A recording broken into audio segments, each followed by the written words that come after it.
साई की बात। बच्चे, मैं आ रहा हूँ तुम्हारे घर पर।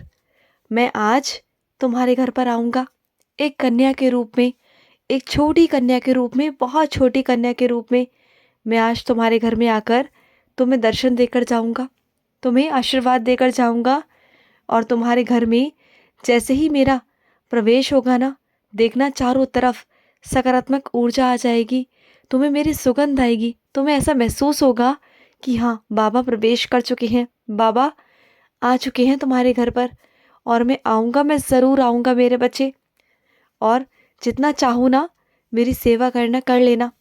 कल मैं साक्षात रूप में तुम्हें दर्शन देने आ रहा हूँ तुम्हारे घर पर। ज़रूर आऊँगा मेरे बच्चे, ज़रूर आऊँगा।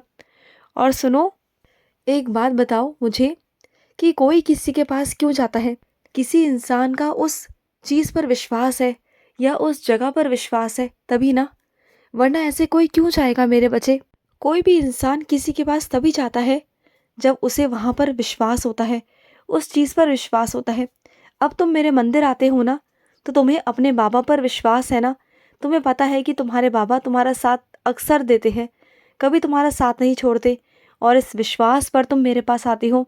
जैसे चार लोग हैं और चार लोगों में से दो लोगों की समझ और सोच एक जैसी है, उनका विश्वास एक जैसा है, तो उनका हमेशा एक ही रास्ता होता है और वो एक ही रास्तों पर चलते हैं और समाधान भी निकल जाता है। और जो कई लोग होते हैं उनके अलग अलग तरीके भी होते हैं, वो अलग अलग चौखटों पर जाते हैं, अलग अलग दरवाज़ों पर जाते हैं। तो सबका अपना अपना मानना है मेरे बच्चे, सबके प्रति विश्वास अलग है मेरे बच्चे। और सुनो, अगर तुम्हारी जगह या स्थान बदल गया है तो इसका मतलब ये तो नहीं ना कि तुम मेरी पाठ या पूजा नहीं कर सकते हो। तुम्हें ऐसा लगता है कि तुम्हें एक स्थान ही चाहिए पाठ पूजा करने के लिए, तो ऐसा कुछ नहीं है। तुम जहाँ रहो या जहाँ जाओ, जहाँ रास्ते में हो या कहीं पर पहुँच जाओ, वहाँ पर तुम मेरे मन से भी अगर आराधना करोगे, मन से मेरा जाप करोगे, तो वो भी मुझे स्वीकार है मेरे बच्चे। किसने कह दिया? देखो, किसी ने तुम्हें मना तो नहीं किया ना। तुम वहाँ रहकर भी मेरी पाठ पूजा कर सकते हो। और ये तुम पर है, ये तुम पर निर्भर करता है कि तुम कैसे मेरी पाठ पूजा कर सकते हो, अपने मन में रख कर या कैसे भी। तुम जिस भी रूप में आजकल मुझे पूज रहे हो ना, या मेरी पूजा कर रहे हो, मेरी आराधना कर रहे हो, मैं उस रूप में भी हूँ, मैं हर रूप में हूँ। तुम जिस भी रूप में मुझे पूजोगे, मैं हर रूप में हूँ मेरे बच्चे। तुम बिल्कुल चिंता मत करना। ये मत सोचना कि तुम्हारा साई नहीं है, तुम्हारा साई उसी रूप में है। और सुनो, अगर कोई मुसीबत के वक्त तुम्हारे पास आए ना, भागा भागा, और वो बहुत उम्मीदों के साथ में तुम्हारे पास आए कि तुम उसकी मदद करोगे, तो उसकी मदद ज़रूर करना, उसे मना मत करना।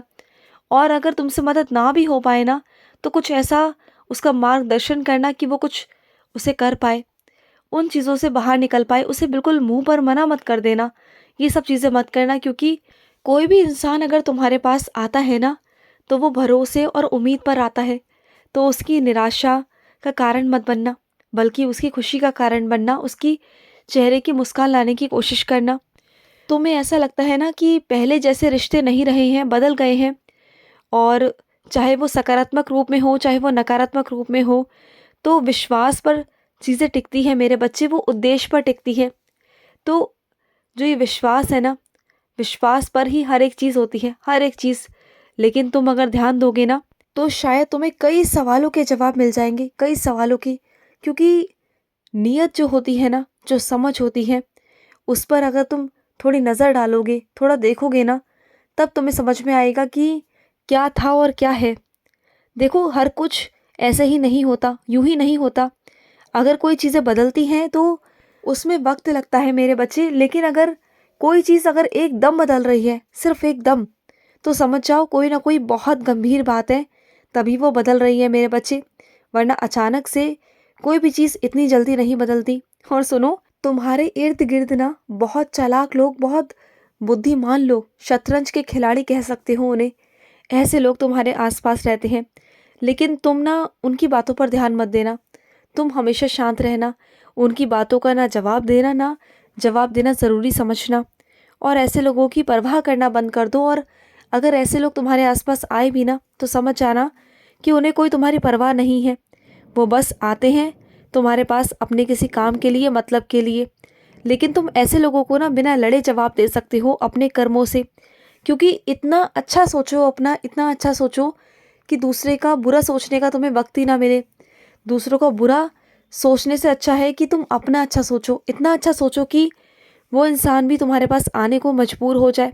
ये सोचो कि तुम्हें उस कुर्सी पर बैठना है जिस कुर्सी पर मैं तुम्हें बिठाना चाहता हूँ, अच्छाई की कुर्सी, इंसानियत की कुर्सी, वो कुर्सी जिस पर हर कोई नहीं बैठ सकता, वो वाली कुर्सी मेरे बच्चे। उस कुर्सी पर मैं तुम्हें बिठाना चाहता हूँ मेरे बच्चे। और सुनो, यदि तुम छोड़ना शुरू करोगे ना चीज़ों को तो सब कुछ छूटेगा, और अगर पकड़ के रखना चाहोगे तो कुछ भी नहीं तुम्हारे हाथ में रहेगा और परेशान रहोगे। तो चीज़ों को छोड़ना सीख जाओ मेरे बच्चे। और जिन चीज़ों को तुम लंबे समय से झेलते हुए आ रहे हो ना, वो सब चीज़ें ख़त्म हो जाएंगी तुम्हारे भक्ति के कारण, तुम्हारे प्यार के कारण। देखना, वो सब चीज़ें तुम्हारी ज़िंदगी से एक एक कर कर ख़त्म हो जाएंगी। उन सबको मैं ख़त्म करूँगा। और एक बात और मेरे बच्चे, एक बात कान खोल कर सुन लो कि अपनी सफाई देने की कोई ज़रूरत नहीं किसी के आगे। ना अपनी सफाई देने जाना, ना अपनी कोई जानकारी देने जाना। मत चिंता करो किसी बात की, मत घबराओ, मैं हूँ, मैं संभाल लूँगा। तुम्हें किसी को सफाई देने की कोई ज़रूरत नहीं, क्योंकि वो हर जगह तुम्हें नीचा दिखाने की कोशिश करते हैं। वो मौका नहीं छोड़ते तुम्हें नीचा दिखाने का। लेकिन इस बार नहीं मेरे बच्चे, इस बार नहीं। इस बार मैं तुम्हें खुद मना कर रहा हूँ। इस बार बस रुक जाओ वहीं जहाँ पर हो। अब उनके पास आने जाने की या कोई भी मतलब रखने की, कोई संबंध रखने की कोई ज़रूरत नहीं। ऐसे लोगों से अब दूरियां बनाना शुरू कर दो, क्योंकि अब दूरियां होना बहुत ज़रूरी है मेरे बच्चे। क्योंकि अब वो चीज़ें नहीं रही। अगर कभी बात हो भी जाए ना तो वो अंदर से जो मन मुटाव है ना, वो कभी सुलझ नहीं पाएगा मेरे बच्चे। तो अब ना दूर रहो। और मैं चाहता भी नहीं हूँ कि तुम उनसे बात करो। मैं चाहूँ तो एक पल में उनका मन बदल सकता हूँ, लेकिन मैं नहीं चाहता। पता है क्यों? क्योंकि वो इंसान स्वार्थी है मेरे बच्चे। वो हमेशा तुम्हारे पास स्वार्थ के लिए ही आते हैं, और तुम हमेशा निस्वार्थ भाव से सबकी सेवा कर जाते हो, और वो तुम्हारा मतलब उठाकर, तुम्हारा फ़ायदा उठाकर पीछे हट जाते हैं। हर बार यही हुआ है और यही होता आया है। तो इस बार नहीं मेरे बच्चे, और इसलिए नहीं चाहता मैं कि तुम उनसे बातचीत करो। अब उनसे दूर रहोगे तो अच्छा रहेगा तुम्हारे लिए। और सुनो, मैं जानता हूँ कि तुम दूसरों की ज़िंदगी में दखलंदाजी नहीं करते हो, दूसरों से तुम मतलब नहीं रखते हो। लेकिन दूसरे ऐसे हैं ना जो तुम्हारी जांच पड़ताल करने की कोशिश करते हैं। दुनिया के सामने ये दिखाते हैं कि तुमसे उनका कोई मतलब नहीं, लेकिन जानकारी लेने में ना पीछे नहीं हटते। वो इधर उधर से तुम्हारी जानकारी लेते हैं।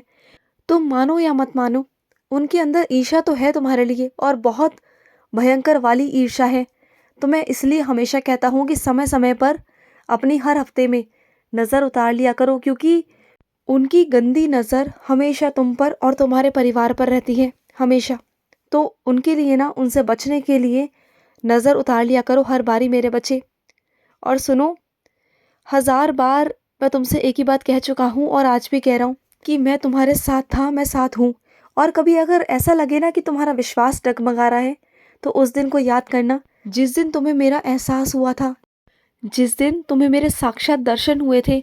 उस लम्हे को याद करो। उस लम्हे को अगर तुम याद करोगे ना, तो तुम्हें समझ में आ जाएगा कि तुम्हारा बाबा है, और तुम्हारा विश्वास है ना वो अटल हो जाएगा और दृढ़ हो जाएगा।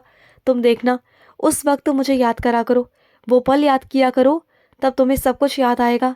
खुश रहो। आज का साई संदेश समाप्त हुआ।